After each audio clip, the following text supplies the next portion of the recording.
tutti i sindaci della provincia Rovigo e quindi siamo qua in questa mattinata un po' strana, come sono stati anche strani festeggiamenti per la liberazione per il 25 aprile. Ecco, questa mattina noi abbiamo voluto ricordare insomma, la festa della Repubblica, festeggiarla più che ricordare, perché comunque è sempre una festa. E tale fu quel periodo in cui si sancì insomma, la nascita della nostra Repubblica nel 1946 con il referendum,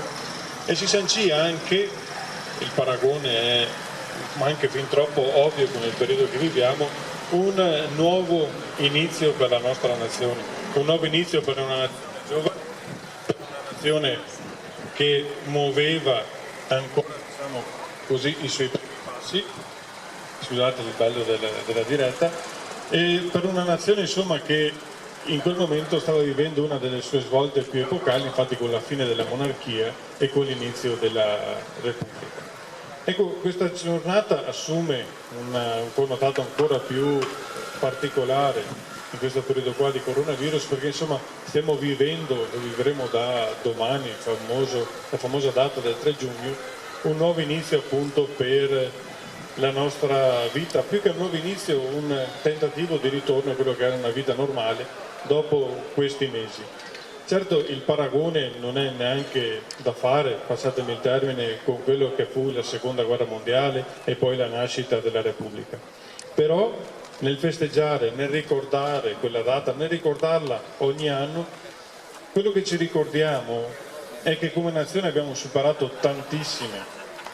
problemi, abbiamo superato tantissime vicissitudini e tantissime disgrazie nella nostra vita. E quindi insomma ci fa ben sperare per questa ripartenza che ci aspetta e soprattutto ci fa ben sperare sul fatto che comunque siamo una nazione forte, una nazione che sa superare i problemi, una nazione che sa vincere quelle che sono le sfide che gli presenta il futuro e soprattutto lo sa fare, in memoria anche di quello che è il nostro inno nazionale, con l'unità, cioè costruendosi come nazione e non chiudendosi ognuno nel suo piccolo orticello, perché in quella maniera lì non si supera mai niente,